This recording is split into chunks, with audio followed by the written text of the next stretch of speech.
All right, let's see. What's good, squad? Welcome into another episode of Phuca-Pod, Phucaname product. Find us all across the web at Phucaname, Phucaname.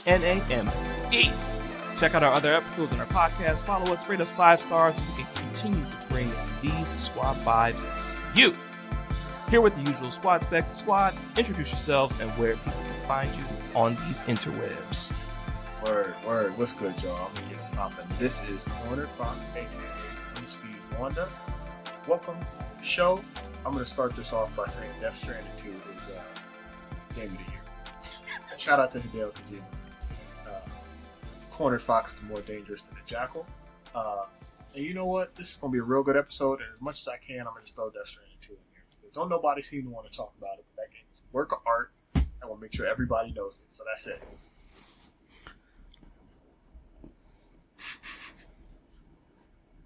Alrighty, I'm going next, I guess. One true noob here. I pop in, I pop out. But you pop still on the show, creator niggas? of the Order Sanctus. We're just Right. taking a new route there, but you'll be hearing more about that very soon. We're going to definitely get that up and going, but socials are still under work. But I'm glad to be here. I thought the socials was like the Order Sank and stuff like that on Instagram. Yeah, and everything. we're still Okay. building. Pardon our best. Yeah, I see. Get off his nut. Hey man, I want to see the. I thought they had socials already. So. Oh, they had socials already. You know what I'm saying? I put that in every time. So. Hey, I'm loving it, Frosty. Yeah. Sorry about that. To everybody listening, you know what I'm saying? Show by Wavy God. That's the voice you're hearing right now. I was a little bit late in the introduction and everything like that, but you got another good show for y'all today. Of course, it's a sneaker lover, anime watcher, video game player, man. Everything starts to come out the year that, life is crazy. So, but yeah, so, you know what I'm saying? We have a good episode for y'all today. A lot of stuff has been happening in the industry. Stuff that we've been talking about before the podcast, and probably stuff we're going to be talking about in future years to come. So, y'all sit back and relax, man. We got a good show for y'all today. So, To piggyback on what you said, Wavy, everything has a long-term effect, especially when we're talking about politics. Gaming is politics at this point. It very much is. It's very much affecting how we enjoy ourselves. But because gaming got so popular, that's why. yeah, no. I mean, no. I mean, yes, but no. Like, gaming has always been about politics. Gaming has always been telling us about what's going on in our surrounding world. If you really play the right game, you know. Oh yeah, of course. People are violent because of gaming, according to the Senate. And we have a whole episode debunking that. Okay, we have a whole episode debunking that theory. A couple seasons back. Go ahead and listen to Violence it. Factor Sandwich. Y'all listen to that. You know what I'm saying? But I will say that with how games are more modern now, and you can tell more in-depth stories and immersive stories because of the advent of graphics and all those things, they can get even more political even than ever before. You don't gotta look as much. You don't have to try and figure out, what Donkey Kong was trying to say. But The Last of Us will tell you straight up what's going on, right? Or something else might tell you exactly what it is with Hollywood actors in it. You know what I'm saying? So the budgets get super high. I said that was subtle.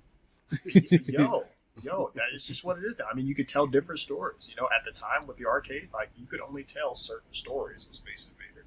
Now, you can tell. What was the story on Space Invaders? I want to know. What was the story on Space Invaders? I don't know. Invaders came from space. Right, exactly. Yeah, what are you talking about, right? But then now, right, you got Mass Effect.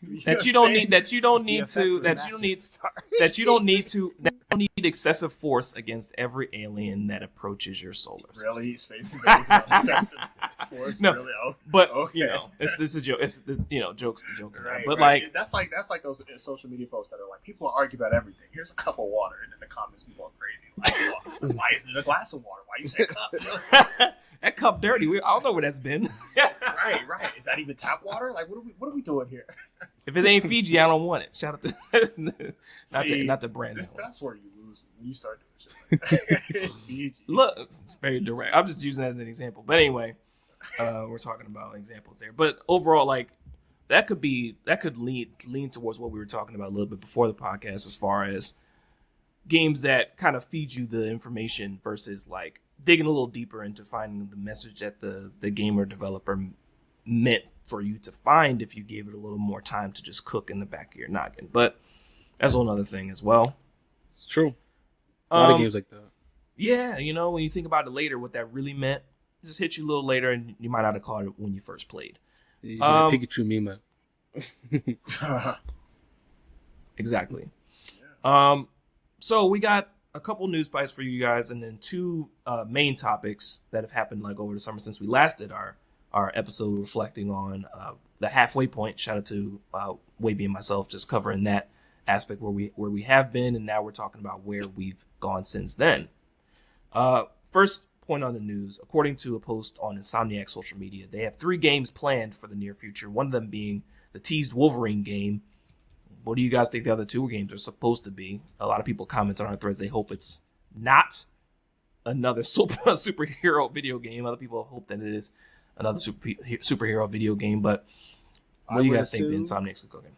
I would assume one of them is a new IP, and then the other one would be a superhero game. Maybe they. I won an Infamous, but hey, you know, whatever, it's fine. Infamous you don't get would it. be nice to continue. That would be good to continue. It would but let be. me tell you what would be even better to continue. Ratchet and Clank. Okay. That would be great, actually. And Clank. Shout out to Keymoy who posted. I remember that post he put in that what he put in that post. So shout out to Keymoy. He did say he would like another Ratchet and Clank too. And You can never give me too much Ratchet and Clank. That's true. Platforming, amazing, beautiful blend of comedy and action, and shooting, and all this great stuff. Beautiful. That's what we need. That's what we need. That's what's going to bring the world together. Yes. Another Ratchet and Clank. Honestly, I thought that Astro Boy was gonna, but Astrobot. Sorry, Astro Boy. Astro The Boy. anime podcast. Right. Right. Here I am. Shout out to Astro Boy. Shout out to Astro Boy, though. You know what I'm saying? So, So, but what was the last Ratchet and Clank? It just a couple. It was like that came out Rift a few years Apart. ago. Rift Apart. So, which was amazing. right. So either that would see like a possible upgrade or a new game. New game. Just Gotta a be new game. Give me a new game, yeah. Gotta be. As long as it doesn't go the way of Banjo-Kazooie and some of those other ones. Well, I mean, at the same time, Ratchet. Right. The formula was there for Banjo. Yeah, but Ratchet and Clank has lasted 3 times as long. Right. A long time. That is true. A much larger library. From That is true. PS2 all the way till now. Yeah. Like, you know what I'm saying? So It's But I comparable. At do least hear you. for me, every time I hear Ratchet and Clank, I think about the parallel of Naughty Dog's Jack and Daxter. Oh yeah. For how many titles? Yeah. For how many titles, how long it's kind of gone, and the cult following that each has. And it did have know. way more, and people did want more Jack and Daxter. Like, if you would have said Naughty Dog, I would have immediately said Jack and Daxter. I said, give me, you know what I'm saying? they still want Jack and Daxter. I still want I had to Jack and confirm Daxter. We've been Yes, but- asking for a while. I had to confirm it, but where's Spyro? Spyro That was my other They had the thought. Reignited trilogy a couple right, I years was gonna ago. say they did the But which I was mean, good. we do want another one though. We definitely do want another one. Though. I don't think that the Spyro gameplay scales. Like I don't know that it is. I mean, I think there's a following, but like Ratchet and Clank is, and honestly, you know, Jack and I mean, those are better platforms. Like Spyro's So- great. Like I was gonna say, in a good timeline, we get either, let's say, Ratchet and Clank, Wolverine, and a new IP. I'll take another Spider-Man. Well, we're Spider-Man definitely gonna get 3 another around the corner. You know what I'm We're definitely saying? gonna get At another some Spider-Man. point, I would be surprised if they never made a third. Like, you They'd know what I have to. mean? They'd have to. Right. I mean, like, I mean, we've got certain Spider characters that they haven't even touched on yet. So not to we got a spoil. plethora. Not to spoil, but like we're playing for 2. Everybody dead. What villains are left? I mean, really, for Hey. real, what villains are left? Everybody dead. Craven wiped out a lot of them. Like, you know what I'm saying? What they should do is kind of like what I said they should do at NBA 2K. Or just make like a 2K and keep updating it. They need to just make like a Spider-Verse game. They need to make a Spider-Verse game. And they already have the mod that was that modded gameplay that was supposed to be in Spider-Man 2 to have online and like be swinging around the joint with other people. Right. All Keep talking. Hey, that's funny, 'cause I just watched Pacific Rim yesterday, and Idris Elba has said to the dude, he was like, shout out to the other dude. He was like, you keep talking. You keep talking. Anyways, but yeah, like I see a Spider-Verse game where you play as somebody, and then you have an online mode where you can pair up with 2 other Spider people and have missions that you do PvE style, like swing around the city, bro. That personally, I would love that. I think that's great in style. Of Where's my card at? Where's my money? Hold up. Not everything has to go PvP online, but well, not PvP. It would be PvE, but like I think purely PvE. I'd rather just be like the regular single player game it's always been. You say you'd rather the way it's always been? Well, that's why I think it should be a mode. Single player. Yeah. I think it should be a mode. I think it should be like a mode where you can like go online. Like, you know, GTA and the GTA Online, like I think you should be able to. Because I think Gotham Knights tried to do something like that, where you played as each of the. Gotham Knights did. Yeah, you can only be one of the 4, not all of them. You know what I'm saying? Like, like, you know, like not to bring it up against like the Marvel Avengers game. Initially, you could only be one of the particular. Like, if Iron Man was taken or if Black Widow was taken, you can't be them. So they updated it later where you could have a whole team of Black Widows. I don't know why you necessarily want to do that, but like you had the option later.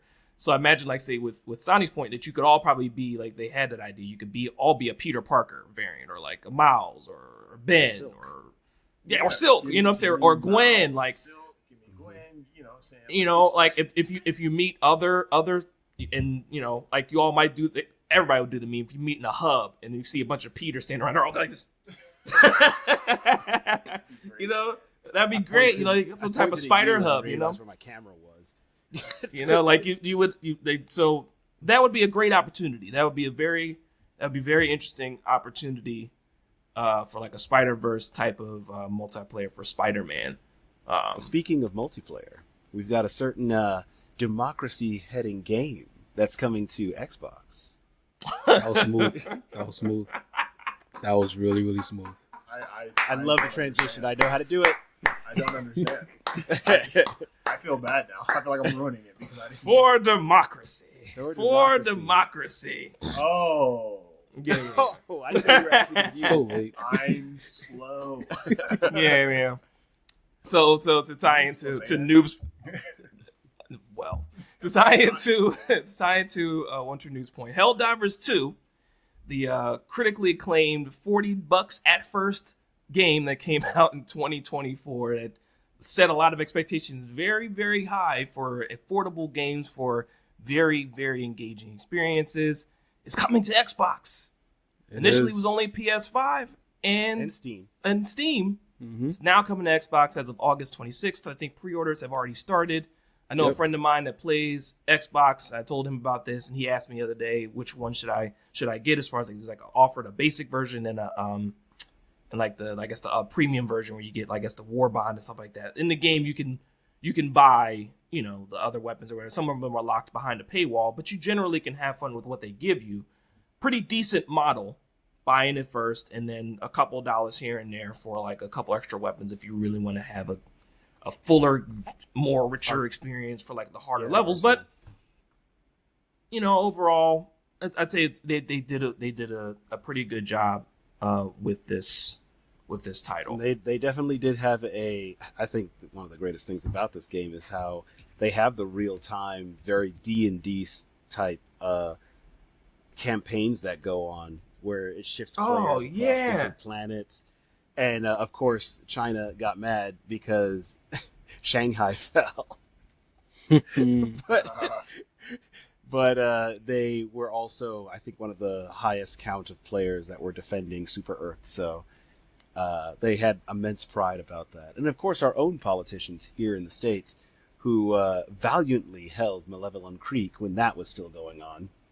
So, yeah. So that's what I wanted to say. Arrowhead Studios. Just I want to make sure I point out the companies that are behind some of these games and like a nod to other games that we know that are an affordable price by another company.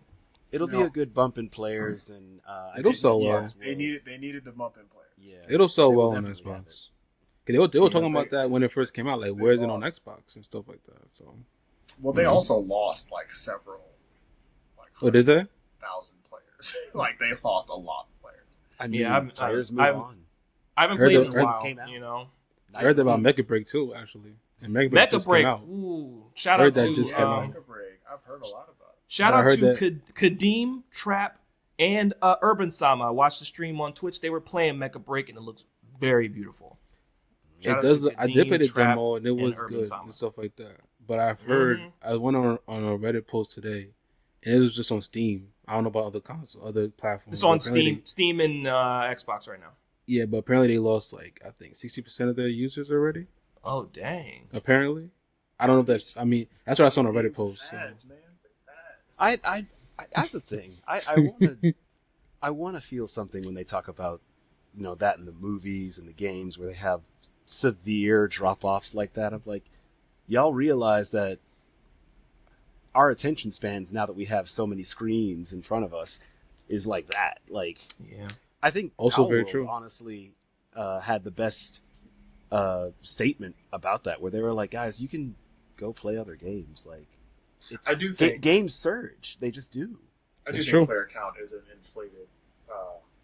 It's an important metric, but But I do think, like you just said, Cornered, I think it's a inflated one that people talk about, because it's like, oh my gosh, Yeah. 60% of people didn't go see Superman after the first weekend. I'm like, yeah, because people have Right, seen because it. people's seen it. You know what I'm Yeah, saying? people have seen Like, it it. depends on the game. Like, it was like that when Black Man Wukong. They were like, oh, all these people stopped playing Black Man Wukong. Like, It's a single player game. You know what I'm saying? Like, if it's a game that they are expecting you to play seasonally over and over and over again over time, that's a different story. Then player count kind of matters, Yeah. because we're planning to support Some- this game.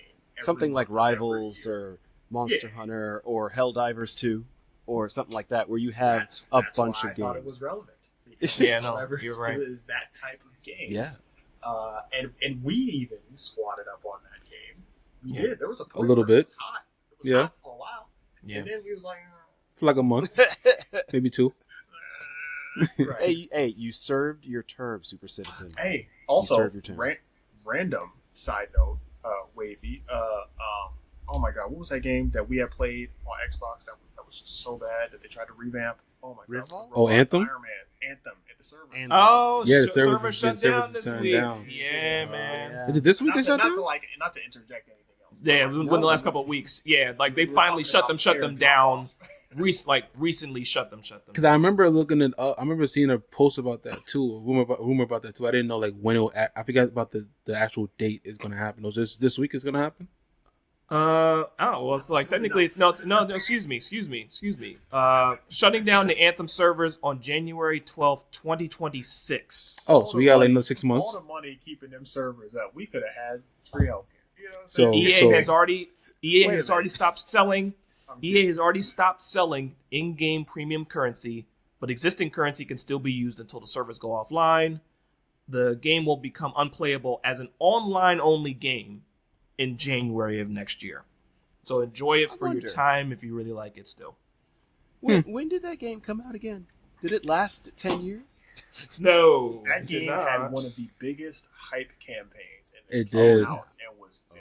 It wasn't a bad game. It's just that it wasn't no end But game. it That's just really what wasn't it no was. It released. you know It released in February 22nd of 2019. Yeah. Okay. Oh, 2019. Okay. They didn't even make it 10 years. Man. That game didn't make it one. That game after the first wave. But that was the there. prayer. That's we were where at the the meme beginning. came from. We were there at the We beginning. were there at the beginning. Yes. And no one else bought it but us for some reason. I don't know why. Yeah, we were the only two people online ever. No, I'm just playing. But it was the game Hey, was okay. Still It lasted was- longer it was- than Concord. Shots fired, shots landed. Right. Shots landed. Oof. Yeah. Shots ricocheted and everything. They God. caught us. Critical. That Critical. wasn't even a stray. Woo. That was aimed right at them. I That so was like, that was what's Kilimanjaro. the most powerful weapon of what all, did truth. Concord even do to deserve that stray? That was the type of stray I'd be taking at Eric about. Oh, like, right. I- You know, that was just wow. I respect it. That was respectable. overkill. Hey, I'm just Still better than showing out. Concord. Telling truth. But just to confirm that on the Mecha Break piece, that since its launch on July 2nd, a 60% drop on the player base within the first week and framing that up overall. So that, again, like to your point, Sonny, about a game that's designed to have longevity. PvP shooter, you're supposed to be able to improve, buy your mechs, upgrade your mechs, play with other players, engage, fight other players. But to the point is, how long were you expecting it to last after a while, like with maybe no new modes? After a while, you're going to be tired of facing maybe the same people over and over again, unless you're really a competitive person like that. To be playing something on a regular basis like that. Peaked at 132,000 players at launch on Steam, and saw a steady decline even over the weekend, raising concerns about its long-term sustainability as a free-to-play title. Play it on Saturday. But what did make on Saturday, on my day off. But what did make a resurgence? Battlefront 2. It It did. did. I don't know how. It needs to be studied, bro. I know. No, I I know exactly what. Because it's Star Wars. Okay? Yeah, well, it's Star Wars. A. And what else? And B, even though I'm counting on my fingers. B, Andor. Andor really. Really? Oh yeah. Oh yeah. I'm still Andor not done. really drove people back to it because they wanted to live in the world again.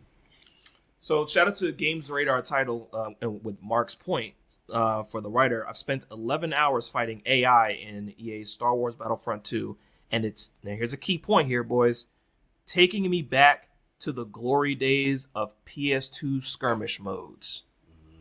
Yeah, I mean, You know, it's a good game. It's good. We spent a lot of time. you spent at least a good couple months on that joint. Yeah, you nice, did. Nice. Shout out to the Battle of Hoth. I loved it. Yeah. But the key term there is like Roger. somehow in this age of PS3, PS4, PS5, Xbox Series X, Steam, PC, why is PS2 still in my mouth? I don't know. Like what? Like that's not. You should But that, check it out. I don't know. What's going you know what I'm trying to say? The fact that the writer said it took them back to PS2 skirmish, like. You still like PS2 still here? Like you still talking about we talking about PS2 still? Because Battlefront 2 have is a nostalgic buzz. The right. golden age. Yeah, The like that's what I'm golden saying. age. That's what I'm saying. Like The golden Like, age when you're we trying to- when we didn't have jobs, when we had time to actually play games, Preach. when Oh. games hold on, I can keep going. When Yes. games actually were made to be completed, Oh Mm. my Lord. and we didn't have these what do you call it? These grand Microtransactions? plans to have a game keep going. You know what the grand plan was for a game? It wasn't keeping it going for 10 years. It was for making sequels that incrementally made the game better. Bars. It just that's why we had. That's God what of War. we had. God like of War. Battlefront. God of War. You need no update. You need no God of patch. War 1, God of War, a Ghost of Sparta. Shout out and you know patch and you know update. God of Halo War 1. 2, God of War 3, God of War. Yeah. And here's the thing. Yes, I get and this gets more into gaming philosophy than news, but like, yeah, I get the fact that releasing a game that is working and then updating it so that it becomes better and better based on player feedback is definitely a thing.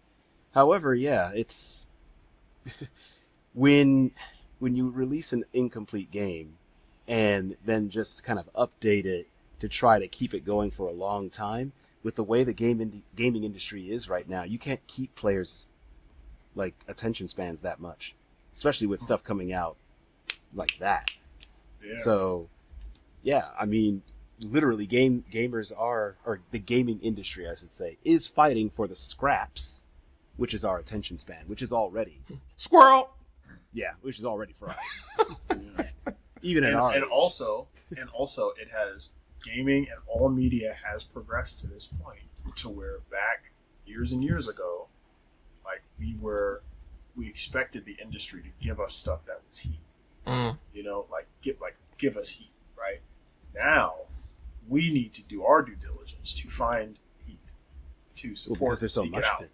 It's like Exactly, watching it's anime. oversaturation. Anime, film, books, everything. It's like now there's so much. Yeah. Now you need to go find what's good because everything that they throw at you won't be quality. I slipped. Well, you gotta search for it because of gaming. If gaming is going to become more expensive in a luxury pastime, then yeah, what I'm going to be spending $70, $80, $90 on better be as you say, heat. Whew. It had been, there's a reason that yes, I spent $70. No arguments for me, bro. $70 on Monster Hunter, and I'm still playing it now because I'm just like, look, I spent $70. I'm going to get $70. Are you still having a $70 good time? I am, personally. Okay. It definitely has performance issues and whatnot, but I mean, and I think their updates should be in a shorter time window, but I'm still having fun. But that's also because I have friends that I play with, and playing with them is fun. That's People awesome. people you know in real life, people you've met online, mix of the two. Mm-hmm. Oh, these guys I know have on friends. Right. No, I've known these guys. I mean, one of them's my brother, so I've known him for a long time. Some people just met their brother, but that's. But look, hey, look. Some people like for real, but I see your point.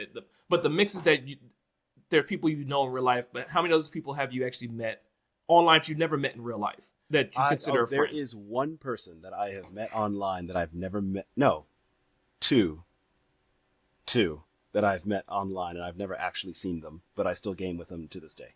Yeah, and it's probably been like one of them has been like a 10+ year relationship. The other one I think is about 2 or 3 years. Oh man, there was a funny video about this. Oh, I wish I shared it, man. It was like this girl went up to her man and she was like, "Oh, like this girl didn't remember my birthday.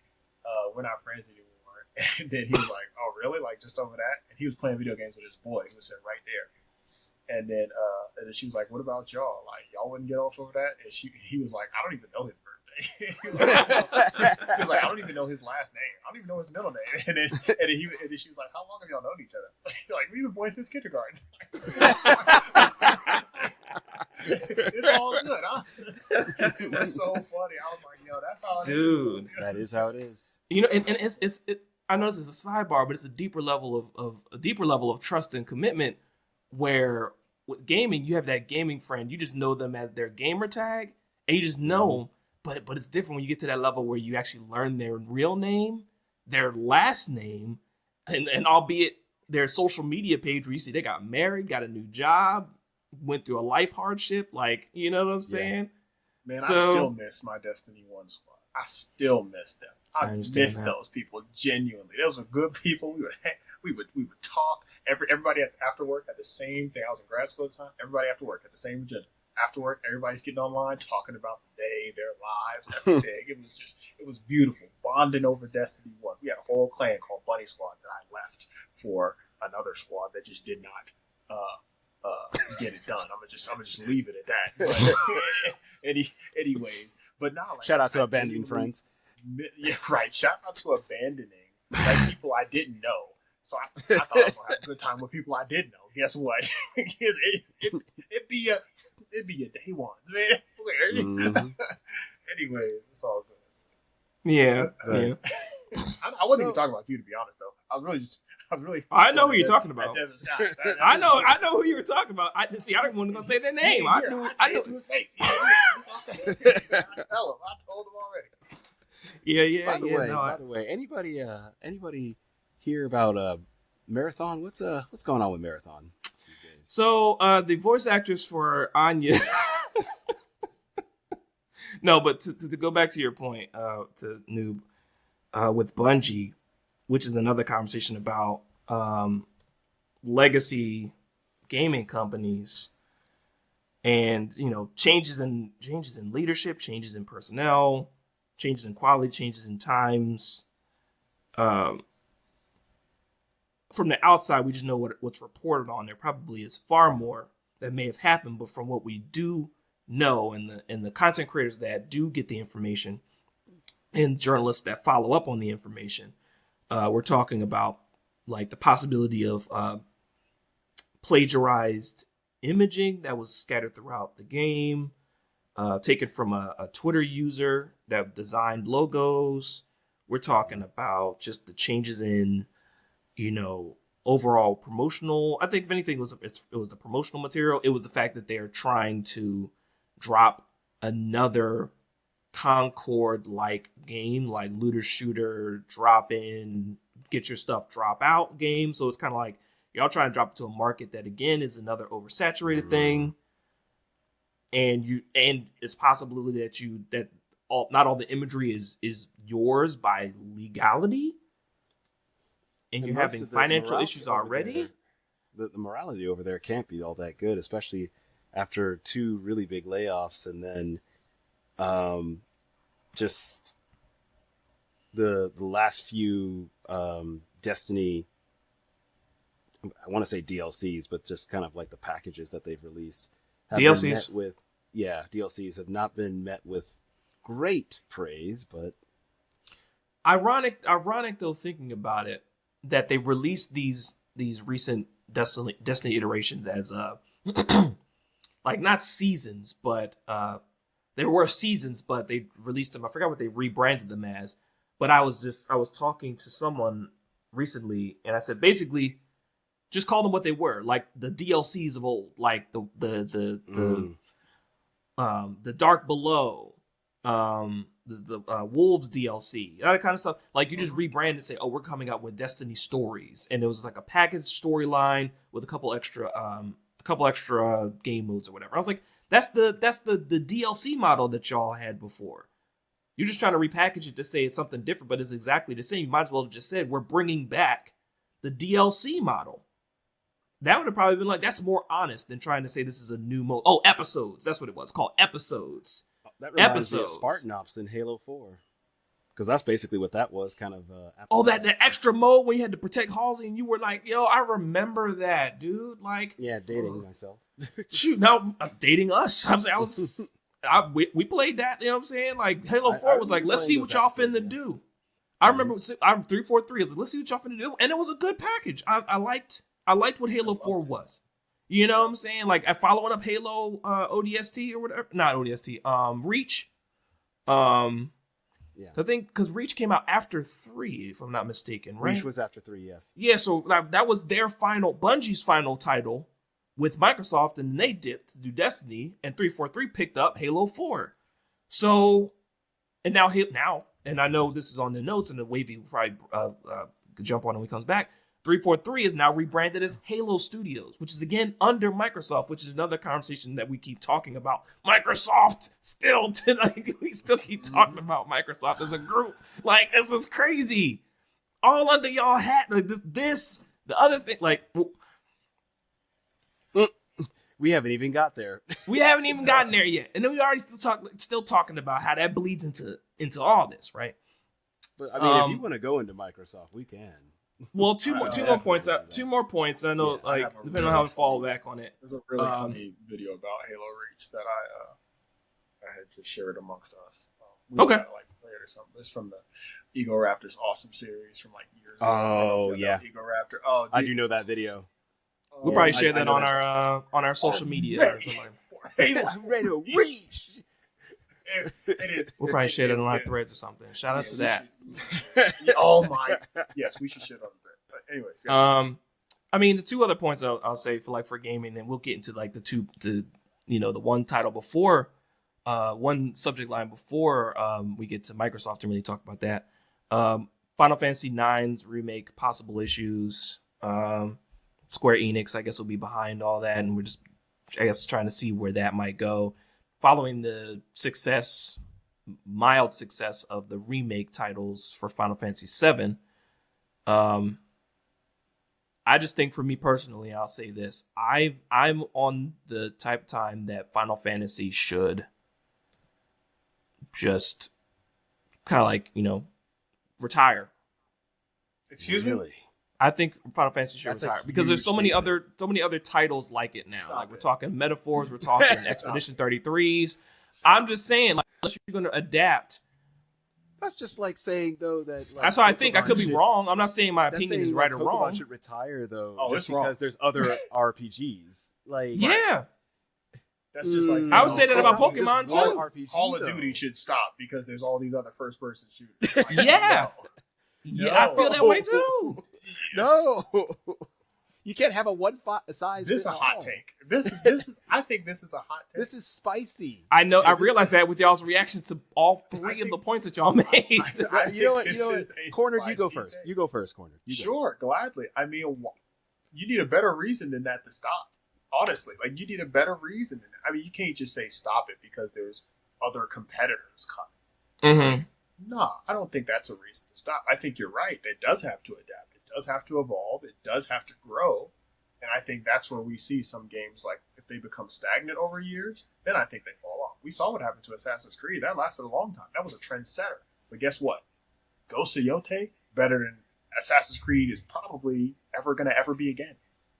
And that's perfectly fine because they didn't do what they probably should have done. They got too formulaic and too iterative, right? And that's I think the key. The key is not that one size should fit all. The key is that I think Final Fantasy and like Assassin's Creed and some of these other games have lost what makes them unique among the RPGs. That's right. I know that they're not RPGs, but like they are. They are. You're playing a character. Well, sorry, I said Assassin's Creed, and then I said also Final Fantasy, so I was bridging genres there. But what I meant is that they've lost their identity as to who they are within their respective genres, right? So you've got, among single player games, you've got your God of Wars, you got your Horizon Zero Dawns, you have your Assassin's Creeds, you've got your Legend of Zeldas, even now. Yep. But like, what makes them unique, of course, is their world, and then also how they play and how they engage the player. Yes, I think Final Fantasy simply needs to adapt and evolve, but maintain its own identity to make it unique from the other RPGs that are out there. Not that it should just like go away. Like, make another Final Fantasy 16, 17. I don't even remember where they're at. We're on 17 now. Next one would be 17. Yeah. Mm-hmm. So like, do that, but also don't alienate the audience to try to bring in the new ones. Monster Hunter is having that issue right now, where they've gone so mainstream that they're making things so accessible that they're not allowing players to really struggle with the world and live in it. There's a design difference between having to track the monster, having to actually... A hunter is not just a person that goes up against a boss so that you drain its health bar. That's not what a hunter is. A hunter is somebody that tracks the monster, that learns the ecology, that actually finds out, like, where does this thing live? What does it eat? And then it learns its weaknesses, it learns its strength, and then adapts to actually take the monster down. That's a hunter. Mm-hmm. Right. Of old. Now we have rifles. But, like, that's a hunter. Yep. So, Final Fantasy, like, Cornered, what would you say makes a Final Fantasy game unique to other RPGs? Well, it's changed. I think back in the day, Final Fantasy had a unique formula. Like, that was unique to Final Fantasy. And then its art was one of them. Yeah, exactly. I was going to say its style was one of them. And then, over time, other games started to adopt similar things, as they do with trendsetters, right?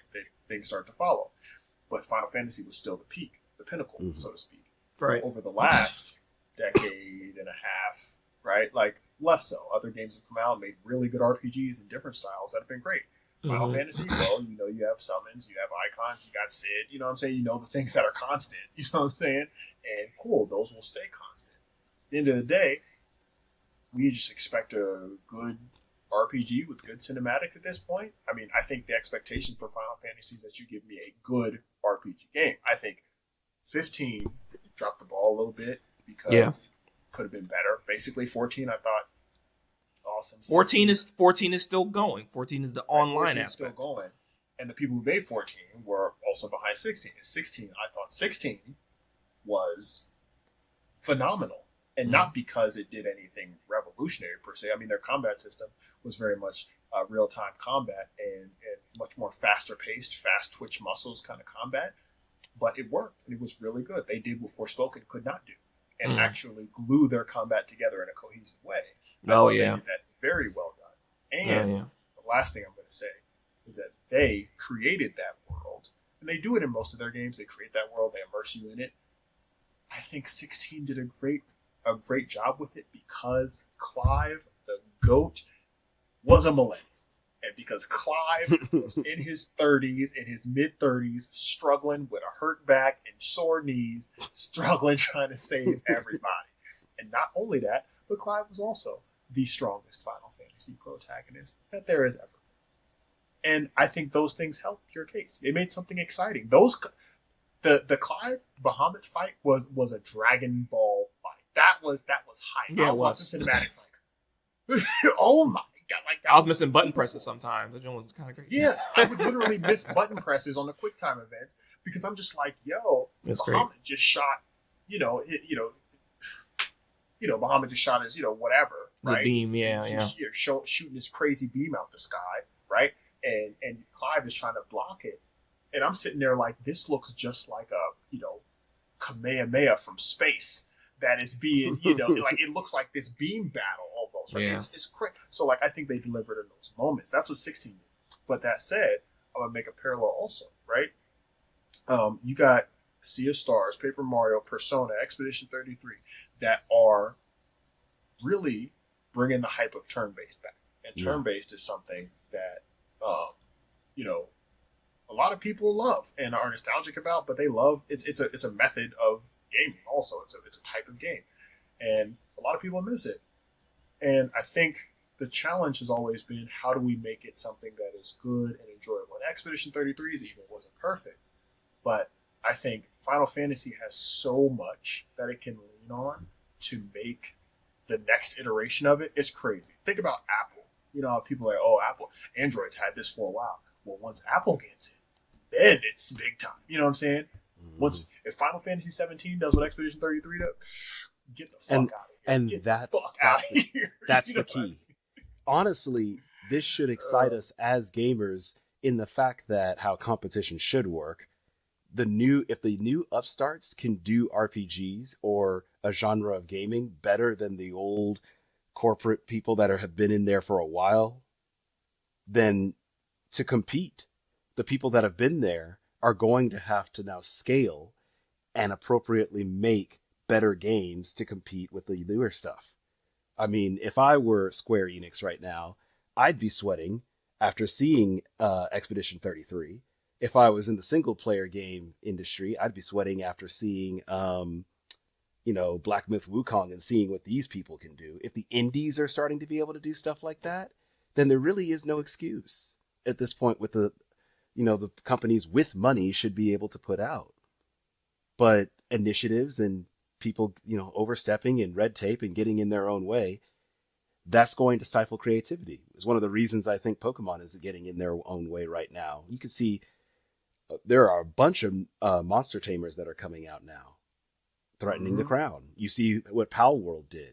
I'm looking at the new Digimon game that's coming out, Digimon Story Time Strangers. That looks great. Mm-hmm. So yeah, I'm looking at Legends ZA, but I'm also kind of like, all right, let's see what you got.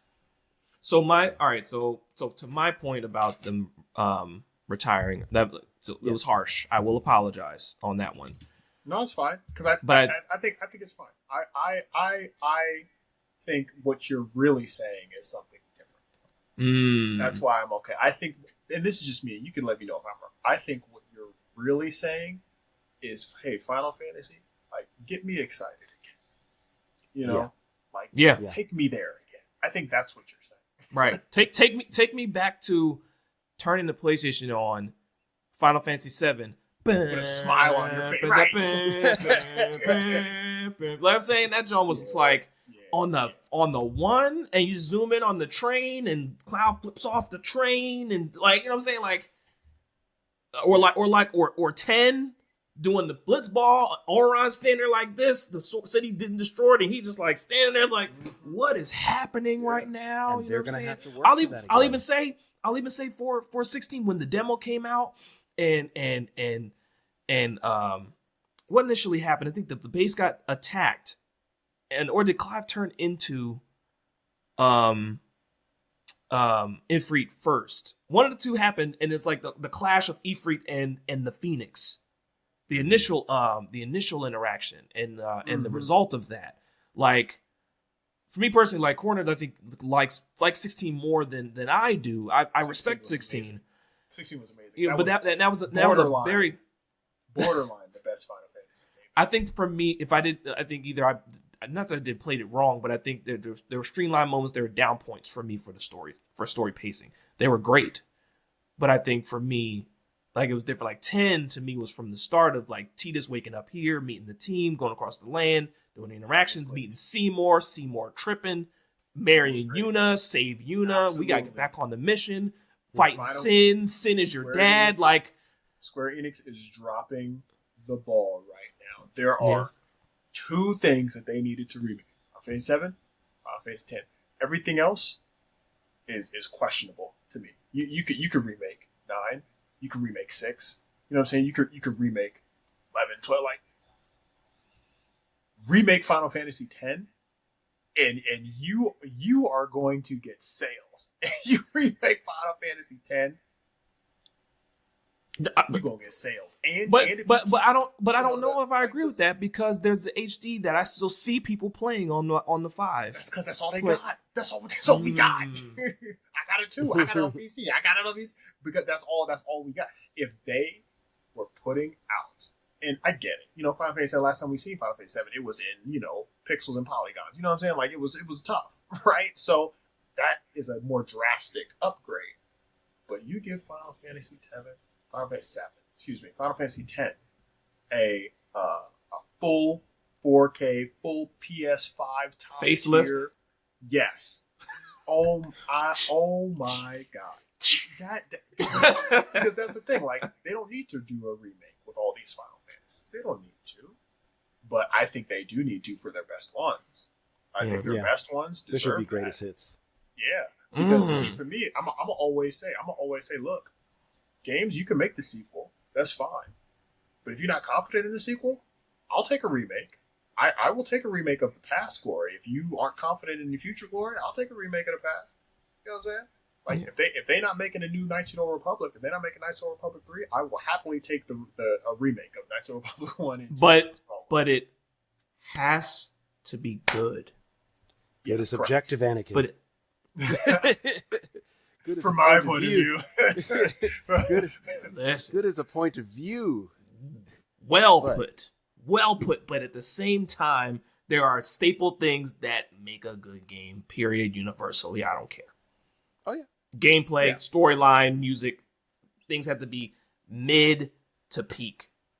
Don't remake it and John is hitting below its weight class. It's just that's a whole other thing. Yeah. When you know what I'm saying? Remakes are tough to crack. You got the ones that try to do what the other one did. Yeah. And then there's some that try to go away. Like Final Fantasy 7, I mean, they went completely away with the combat system. They over here talking about extended universe dreams and people really lived. Like, you know what I'm saying? It's right. They did a little bit, but it's okay because they told the story well. The graphics are amazing. The gameplay is still good. When you do those things, you'll be all right. You know what I'm saying? Like you'll be all right if you do those things. Yeah. But if you go in the wrong direction, if you try to remake something and you drop the ball, and you're like, hold on, this ain't. Not even is this not what I recall it to be, but this ain't good. You know what I'm saying? Then what are we talking about? You know, that's where it becomes an issue. So. Speaking of follow-ups, I think we'll hit these 2 points and possibly get ready to wrap. Yeah. Depending on how these go, because I think like we as a podcast team ad nauseum we can still wrap this episode up and come back at this again, because we still need to see where these companies are in a few months. And we're at this point of this podcast, we're halfway towards Game of the Year, and we usually do our big discussion with guests or amongst our own team of, you know, who should win, who deserves it, yada, yada, yada. We already have clear candidates. We do. You know, but last year, I don't think we had clear candidates. We had an idea. Around this time now, we have 2025, we have clear candidates for that category this time. So it's really looking forward to that. For which category again? I'm sorry. I think Game of the Year. Game of the Year. Yeah. Okay, that's what I thought. I just wanted to make sure. Yeah, last year we didn't know. This year, we know what that category is about to look like, right? Well, it's a 3-person race. I'm hearing like shout out to McNux in his stream. Split Fiction's on that list. Is that on the list for you? You know, actually it is. There's 5. There you go. I take that back. And There I you haven't go. personally played Split Fiction, but everything that I've read and heard, I've seen playthroughs of it, and it does look really good. It Takes Two. My wife and I played, and we enjoyed it. So if it's anything like that and above, I would understand. everything I've read has said that it is, and that's it. So I think that is very fair for it to be in that category. I think we kind of know. I mean, Claire. Claire's, Death Stranding. G.O.A.T already has a G.O.A.T has a seat at the table, and it hasn't even Death Stranding 2 already has a seat at the table before that even came out. But it is out as of this recording. Thank you, noob. But before it did, before it came out, it was at the table. Okay, you know why? Yes, it was. 2 words. Kojima was like, "This game's too good. We're gonna nerf it because it doesn't fit my vision." That was crazy news. That was crazy news right there. Glad you mentioned that. You know why? Because it takes mastery of craft to say, I want you to experience this game a certain way. And I want my art medium to not be this mainstream hype consummation thing. He wants people to start it and ramp up. He wants your enjoyment to come over the time that you spend playing and appreciating art. That's what he wants. He's like, yo, people coming out the gate with this being at 100. There's a lot of hype behind it. He not for the rah-rah, whatever. He wants you to appreciate his art. That's why. And that's the difference, too. Hideo Kojima is the GOAT. GOAT-Jima. Okay? And this game is Game of the Year. Well, I'll say it's a candidate. Let me just, whatever. It's a candidate for Game of the Year. Let's be fair. Let's be fair right now. Even I'm not going to slide G.O.A.T. Because G.O.A.T, Ghost of Tsushima only lost because of The Last of Us 2. And Last of Us 2 was phenomenal. Wavy likes to talk shit about Last of Us 2. Last of Us 2 was phenomenal. He just thinks it didn't deserve it over Tsushima. That's his point of view. Both of them deserved it, and they both deserved it highly. But I think Last of Us 2, the award has to go to one. Well, I mean, that'd be cool if it was like it's a tie. A game, two games win. No, people would riot. No ties. No, there is a clear winner and a clear loser. That's what it is, and it's okay because all the nominees can put out their Game of the Year. I was gonna say you can get an award. You may not get Game of the Year, but you may get Best Action. You may get That's like actors and actresses Emmy nominated versus Emmy award winning. Hey, but not everybody's nominated, are they? Right. But I tell you what, Death Stranding 2, there is no game like it. Just like when he put out Metal Gear Solid, no game like it. And Kojima constantly does that. Just like oh my god, Studio Ghibli. Hideo. Miyazaki. Miyazaki. Yes, Hayao Miyazaki. Miyazaki with his statement on how there's all these things that come out, and they're just basing off of other things, but he bases his stuff off of life and going outside and doing things like that, right? Like Kojima's stuff, it ain't based on nothing you've seen before. It's not based on it's not based on it. You got the actors in the game coming out here talking about. Norman Reedus was like, yo, yeah, like I'm just doing my role, and then Kojima's just like, okay, now start crying because of like this baby and this big thing over here, and he's like, I don't know what's going on, like I'm just acting, like I don't know nothing, because there's this vision that he's putting together, and he just needs the pieces to make it happen. But it's people involved in it that don't really fully grasp it either. But it's this vision, and you sit there and you play it, and yeah, sure, at face value, it's some of it might stick, some of it might not. But his vision is creative, and it's art, it's expression, and it is a product. It is a completed product. I was going to say, if anything, I think he's one of those creators, and I can speak to this being one. I think he just wants it to be created. He's not really in it. I don't even know if he's really in it for the accolades. He's in it to see his vision done.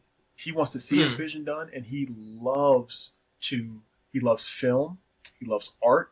He loves interactive element in games, and he doesn't take it all too seriously. He puts quirky things in there, right? Like it is his pure expression, and it's a beautiful thing. And again, like I will say it again, Death Stranding 1, Death Stranding 2, there you have played no game like it. Nobody has played any game like people call it a walking simulator. It's not a walking simulator. That's just what people like to say they hate. It's not a walking simulator. You spend time playing that game, you're gonna be like, wow. And if you sit and think about it, the amount of gameplay elements in the game, you're like, wow, I didn't realize why I'm spending 10 hours trying to deliver these packages across the country. And I'm sitting here worried because I have too much weight on my back and I'm trying to run downhill. And how can I use this vehicle when I haven't built roads yet? And how am I going to go and get to these people? And I need to connect these zip lines, but I need materials. Like, you sitting here and you're just like, oh, this ain't just a walking sim. But, oh, by the way, it's these bandits out here trying to take my stuff I'm delivering. So I need to actually know how to do combat or sneak past them, which is the staples is Metal Gear Solid, right? So it's he's got all these things that are a part of it. And at the end of the day, like, is Death Stranding and Death Stranding 2 the greatest games that have ever been made? I'm not going to say that. I'm a stan. But what it is a beautiful Hideo Kojima product and work of art. It's amazing. In my opinion, in my biased opinion, it's game of the year. In my unbiased opinion, I think we gotta wait until G.O.A.T comes out. Because I mean, Ghost of Tsushima was the best game we've had in a while. And to be honest, The Last of Us 2, which again, The Last of Us franchise, people have been slighting it. You know what I'm saying? Like, The Last of Us franchise is big time. That's big time. Last of Us 1 was big time. We got shows. And we got the shows big time. Not shows. The fact that is what beat Ghost of Tsushima. You know, because remember, Spider-Man was that year too, I think. Spider-Man I don't was. think it was. Spider-Man was hyped up to be. I don't think it. I don't even think it was. If Spider-Man wasn't, that's fine. But there was also Trials of Mana was there. And I thought Final Fantasy VII Remake was there, wasn't it? Mm-hmm. I think Final Fantasy VII Remake was there today. No, not for the G.O.A.T year. No, not you. The Last of Us 2 one? Maybe it wasn't. I don't remember what it all was. Yeah, Charles Manor wasn't there. We've been doing this. Shout out to this.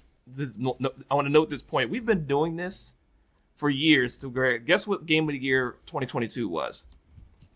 2022. Yeah.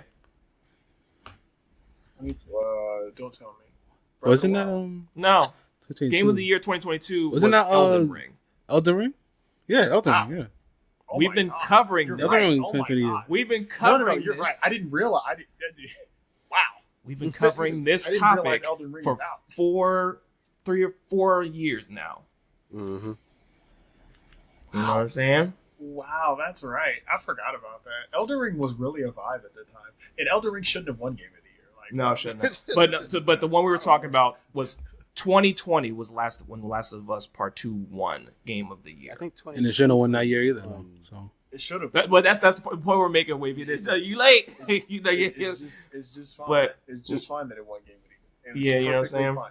It was a really great contest between that and Ghost of Tsushima. But 2021 was Take Two. 2023 was Baldur's Gate 3. And then last year was Astrobot. Astrobot, yes. We could drop these other times. We can talk about Baldur's Gate 3 for hours. Oh my god! And I think to the point. I know you say you have to get ready to go, Cornered. But the one thing is, I know we have to have an episode. I think is worth of exploring Kojima's work up to this point in the importance of storytelling in a movie, like movie telling storytelling in a game for a product. I would happily spend hours talking about the story of Metal Gear Solid. Because, oh my god! I would say perhaps a way to co-opt it, so it's not just a Kojima Glaze sesh, is that we why not? At... Why you say it like that's a bad thing? Because there are other developers out there that are just as passionate about their work. Sure, and I think we should find other developers too. I agree with that, Mark. I agree with that. I agree. Really passionate about their work, that have been working in the industry.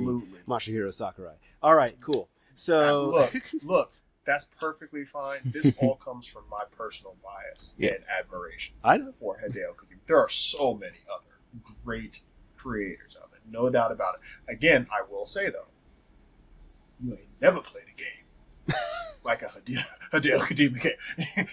I say that, and there are all these other.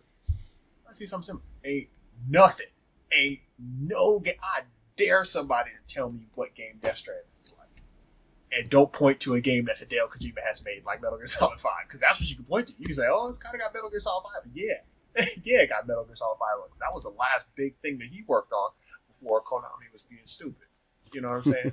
So, And that's what I think is unique. But by all means, there's so many great. I joke about it all the time. Hideo Kojima is my personal favorite. But there are some. You're right. There's so many creators. So many. And there are some creators online, content creators that have even kicked back that there are some quirks about Kojima that, you know what I'm saying, like he's like a little hard to work with. Yeah, right. I was gonna say that's I expect that in the media industry generally. Like we see that. We see that from a ton of people. Every creator worth their salt is a little crazy in the head. Wow. I would know. I mean, if I had a super crazy creative vision and I wanted to see it through, and I was prideful about it, I would imagine somebody might be like, oh, he's not, the best to work with, or he's not budging on something, or trying to see my perspective or something. No, because I could see that. You know what I'm saying? As long as somebody is not flat out disrespecting or being hateful towards somebody or something like that, you know what I'm saying? Or like trying to ruin somebody's career, stuff like that. Like if somebody's not trying to do that, Yeah. You know what I'm saying? Like I'm like, all right. But I agree. I think some of the most creative minds who have these visions, who want to see them through, I'm not mad at them being passionate and wanting to fight for their work. Now, I'd be mad if Hideo Kojima was like, yo, I'm gonna bury your career because you're trying to intercept my project. No, that's a little messed up. You know what I'm saying? That doesn't sound like him though. The part I really wanted to explore was like that one video I heard where he like the translation of like the translator wrote something in English or translate something in English, and then the next game he was like, he had it like the next game verbatim translation, whether the translation in English didn't make sense. It was something like you tried to translate, oh, he meant this, and Kojima was like, oh, no, like translate it in English to what exactly I said in Japanese, even if the English formatting doesn't necessarily make sense. It was something along those lines. Like, don't translate my work if it's not like, don't translate my work if it's not what I meant. And as the creator, like that's to your discretion. Like if you want to do that, like you should be able to like to convey what you want to convey and to show what you want to show. Like and I'm telling you, like I think I'm the only person here who's played Death Stranding 1 or 2. Yeah, you got me interested. You do when you talk, you have me interested. Look, man, and again, I'm always say it's not for everybody, and that's like a lot of games. It's not for everybody, and it's not the greatest game ever. But what it is, it's Hideo Kojima. And it is a work of art from Hideo Kojima. So I would recommend everybody try it, give it a shot. But yeah, it's just I think it's beautiful. So I'm happy about it. I think it should be a Game of the Year candidate. This is all up to Ghost of G.O.A.T. The reason why is because if Ghost of G.O.A.T. is great, it's going to be Game of the Year. If Ghost of G.O.A.T. is not great, now we got a battle. Now we got a battle. Is there anything else that's coming out this year that could actually threaten that? Nope. No. Absolutely not. I'm sorry. And shout out to any other game developers that might watch our pod. Be like, hey. Be like, listen. Right. I mean, look, put us on game. Let us know. Be like, oh, what do you think about this? And then please do. Absolutely.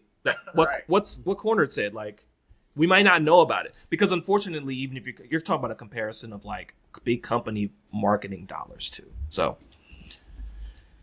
yeah, in any case, what I will say is a shout out to CorneredFOX for that point. He had to get ready to leave. The bar is set for Game of the Year, and I think, listen, all we can say is we see the candidates, and we'll see where it goes from here. We have our speculations. We won't drop them just yet. Cornered has dropped his point of view. Couple points before we get ready to wrap and we can expound on as needed.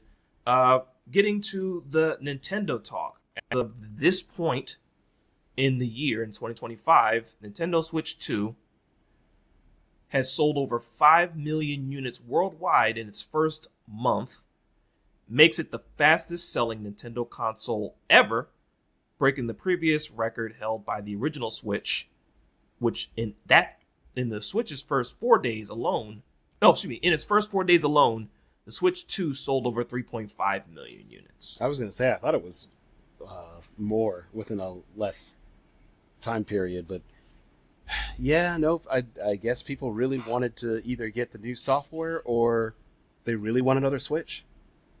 And the jokes are online. The jokes are online where people are like basically paid for an improved version of something they already own. If you already owned a Switch 1, you know? Yeah, well, that and Mario Kart, which is the only game out for it right now, specifically because I believe Donkey Kong and the Breath of the Wild and Tears of the Kingdom. Yes, the improvements. The improvements.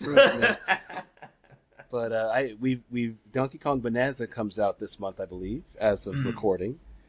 But that's going to be another one of July 17th. Yeah, July 7th. Oh yeah, so that's and that was made by, of course, the same team that did Super Mario Odyssey, which I have to say, when I watched the trailer, I was like, this looks like Odyssey for Donkey Kong. Their blueprint was all over it. And but yeah, we got to see what it's about. It looks like a solid game. It does. It does. I played the demo when I was in Target. It's actually good. They have demos in stores still? Like that, so they have demos in stores? They have the game showcases, yeah. They don't have the up on top anymore. I remember playing Melee when that came out. Oh my gosh. Those controllers got wore out. Listen, we stop dating ourselves for like these experiences that they've taken away from us. But that's cool. Course, they waving. Yeah. No, go ahead. I was going to say, of course, issues with consoles reported. That's why I don't buy consoles day one, just because you got to get the the defects out there. But hey, shout out to anybody who still who has one right now. Frosty. Shout out to me and the missus grabbed that day 2. Yeah. Yeah, man. It was a fun journey. Have you got any issues yet? No. Yeah. That's cool. That's cool. See me in 6 months when the stick starts to drift. I don't know. They say I fix will. that. If it does, I will let you. I will let the team know. I'll let the internet know what happened to our Switch. The one thing I will say, like when we bought it, we were offered, of course, the warranty package. Oh, yeah. I don't think we took it. Yeah, we didn't take it, but I do think that though, if we do have an issue, it's definitely pushed by the company, encouraged by the company to basically come see me if you have a problem. Go to the third party blah. Don't get extra blah blah. Come see me. Yeah, they might brick your shit if you do that. Right, don't go to blah or you ain't got no more blah. You know what I'm saying? Like, right. Don't try to get third party whatever to get around this. It's us or nothing. It is crazy though how many consoles have shipped, especially within the wake of the slight controversies that Nintendo has been getting in today, especially with them being able to remotely brick your console if they can't catch you tampering with it, which is kind of a privacy issue, but I get. I get it. It's a privacy issue, but I get it. I understand. Get it. And then to an extent, I get it. To an extent, with Mario Kart World being tampered with, some people are like, "I just want a 3-lap race. I don't want to have to go across, to do those. What do you call it? I don't want to have to go across the open world to get to the next race, or I just want a circuit, just a normal circuit." You do. It's another mode entirely. That's the thing. People are like, oh, then don't go to the. Let me tell you something. I'm sounding like one of the old head bulls. Shout out to he passed away. Shout out to him that used to call in at my old job, and he and I used to talk offline. Where he said, "Let me tell you something. There are modes you can explore in your game. Now, if the game is a mode where it's like all you have is the open world and you have to explore that way, by all means, crash out. The open world experience is a separate mode than the classic circuit modes that you can either stay on the same track or explore the other worlds if you want to connect them on tracks through the Grand Prix mode or the race mode. Like, please know exactly what you're talking about when you're talking about what a game does or does not offer you. I'm just like, it's the classic Mario Kart experience. You could play classic Mario Kart versus my wife and I versus each other all the time. Who wins? In the classic. Say what? Who Who wins? wins? Am I trying or not? No. But she wins. She wins. She's starting to win lately, but it's even. It's even. I'll be honest, it's even. You know, or one of us does the open world aspect, but that's open. That's, you know what I'm saying. So if somebody's complaint is that, you might not be looking in the right spot of the game, my G. I just know that Nintendo did an update on it that some people didn't really like. But Okay, that's a double check. What was that update again? I remember seeing something about something before. I didn't like really read into it though. yeah, I'd have to actually look it up. But it did deal with how I think track selection was done online and whatnot. But Let's see what that is real quick. 2 essential secrets for winning the race. Nope. Review Also bombed. Is he getting review bombed? Really? Yeah. According to Game Rant 2 weeks ago. They're not Nintendo fans. I'll tell you that. It's definitely not Nintendo fans. Latest patch and updates and bug fixes. I'll tell you, when Nintendo fans are eating this up right now, they don't care what. They got a new console, they are happy. So, adjusted course selected in random when selecting race course as a wireless versus race. Okay. Made readjustments to fix an issue where rate fluctuations were sometimes displayed incorrectly in online play and Knockout Tour. Fixed an issue where you sometimes can't recover quickly after falling off the course in Dino Jungle.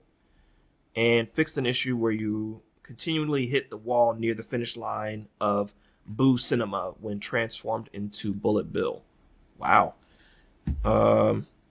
yeah, I mean, I can do due diligence on that and actually look it up. But This is according to TechRadar.com. Yeah, there was some buzz online just about an aspect other of the things game that changed that some Okay. people did not like. But other than that, yes, I have no problem really with the Switch 2. We're gonna see if the price stays the same though as the year goes on.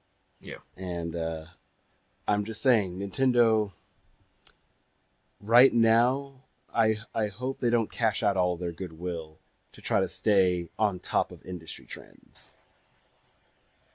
Nintendo used to be, and I'm going to use the term loosely.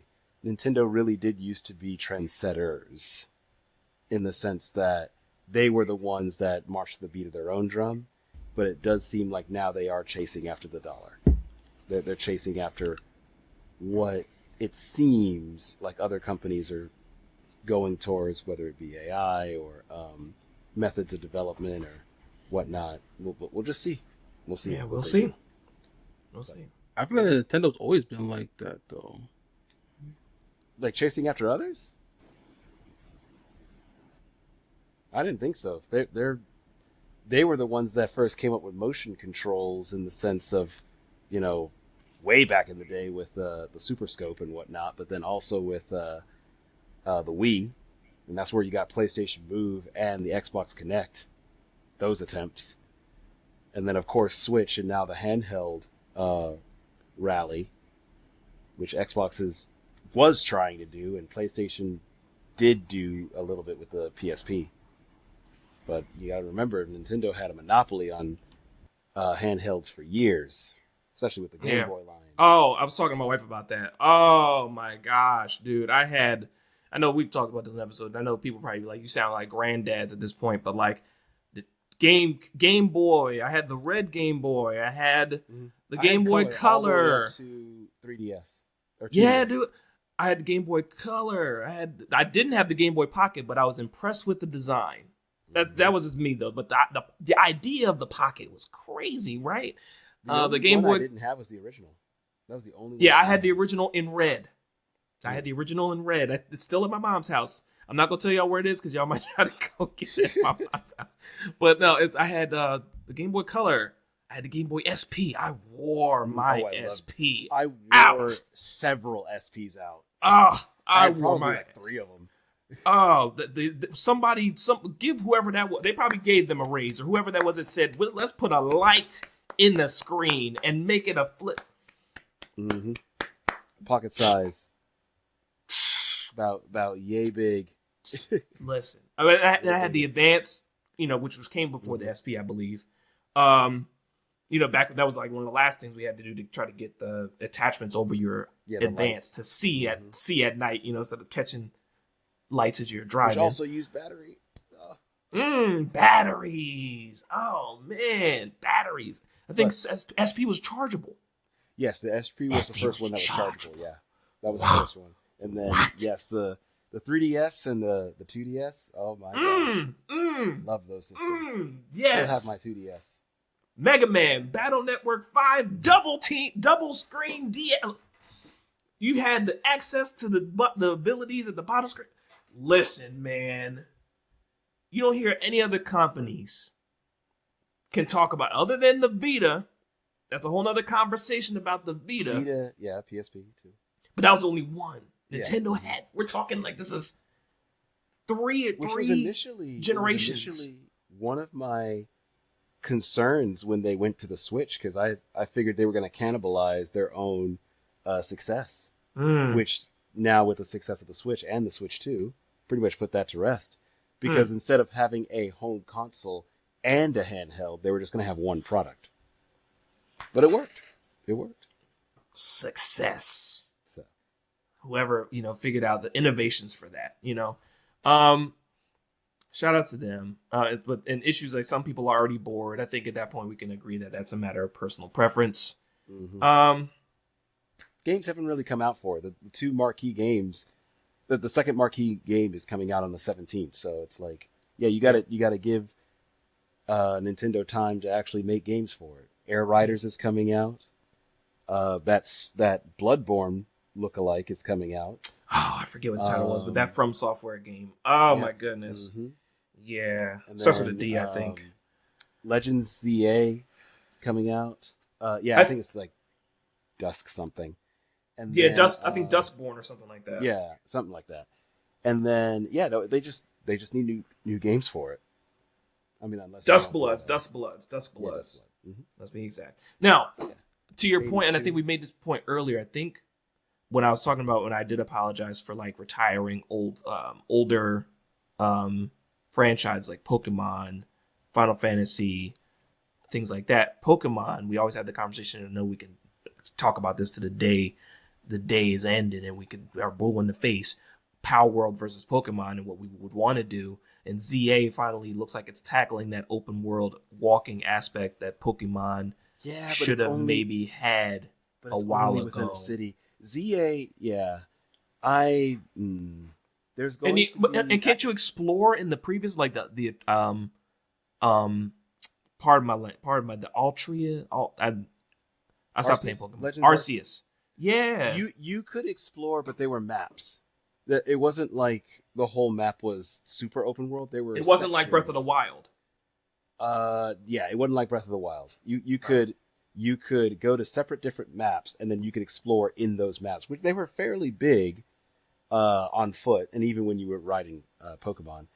But what really gets me about Pokemon is now it's not just Pokemon that is really big in the monster tamer industry. I mean, you've got Power World, you've got other things like I said, Digimon Story, Time Stranger. You've got other games that are coming out that are monster tamers that are challenging Pokemon's crown. Mm-hmm. And so ZA is just going to be Pokemon's latest until they try to get Generation 10. I think they're on Generation 10 now. Mm-hmm. And so, like, yes, they need to get there because there are other people coming for Pokemon's crown. So we're Gen 9. Yeah, we're currently. Gen 9. And so next over would be 1,000 Pokemon. Woof. Over 1,000 of them now. We've come so far from over 150 or more to see. So that technically that game that track is accurate. how Man, far we back, did. Back in the day when they thought they were going to end at gold and silver, but nope. Nah, Anyway, man.